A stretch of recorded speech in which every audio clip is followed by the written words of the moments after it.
Kisah ini tentang Mamat, seorang pengawal keselamatan yang dihantar berkursus di selatan tanah air. Tempatnya terpencil dan pemandu van awal-awal dah pesan tempat ni keras. Mamat dapat bilik di tingkat 4, aras paling atas.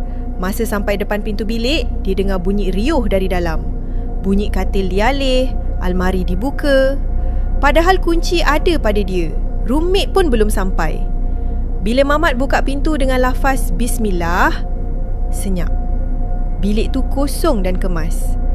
Malam tu roommate dia, Amir, sampai.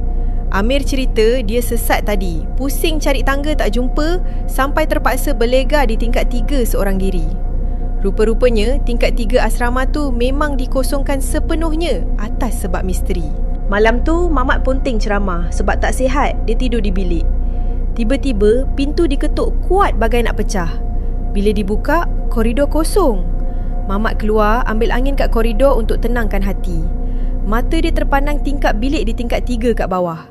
Ada objek putih statik tiba-tiba bergerak laju dan terbang keluar dari tingkap melayang naik ke atas. Mamat panik, dia lari cari tangga nak turun ke bawah. Tapi pelik, pusing satu tingkat 4 tu, tangga yang dia naik siang tadi dah gaib. Dia terperangkap kat tingkat atas tu. Tengah buntu cari tangga, Mamat ternampak satu kelibat di hujung koridor gelap. Makhluk besar, tinggi dan dipenuhi bulu lebat satu badan. Mukanya tak nampak, cuma menyeringai. Makhluk tu mula mengejar. Mamat lari lintang pukang. Tiba-tiba dia terlanggar seseorang. Seorang fasilitator. Lega hati Mamat. Fasi tu diam je, isyarat suruh ikut dia. Ajaibnya, bila ikut Fasi ni, tangga muncul balik.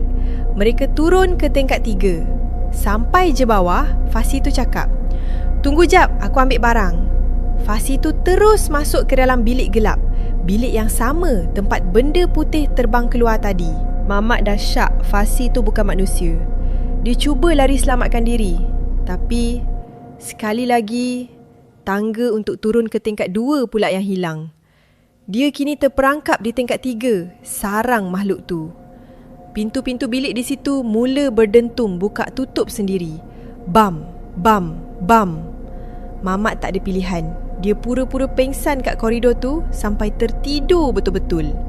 Dia cuma tersedar bila Amir kejutkan dia lepas habis ceramah. Mamat merayu nak balik malam tu juga. Dia dah demam ketakutan. Malam tu juga Wak Jani, pemandu van syarikat, datang ambil Mamat. Tapi gangguan tu ikut balik. Masa berhenti di lampu isyarat, van mereka bergoncang kuat macam digegar gergasi. Masuk jalan bengkang-bengkok nak ke ofis, Mamat nampak kelibat wanita berbaju putih di setiap seleko. Wanita tu pelik. Dia tertunduk dan kepala dia botak. Nampak kuping-kuping kulit kering. Makin dekat ofis, van jadi berat sangat walaupun minyak ditekan habis. Dari atas bumbung, bunyi kuku mencakar besi kedengaran. Skrat, skrat. Sampai je depan ofis, Wak Jani terus lompat keluar, lari masuk pejabat, tinggalkan Mamat. Mamat terpinga-pinga. Dia dongak pandang atas bumbung van. Darah dia berderau. Makhluk wanita botak tu sedang bertinggi atas bumbung.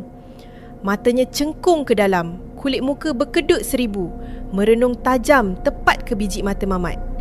Mamat terus pingsan kat situ. Esok pagi baru staf office jumpa dia. Seminggu Mamat demam panas. Dan itu kali terakhir dia jejak kaki ke tempat kursus tu.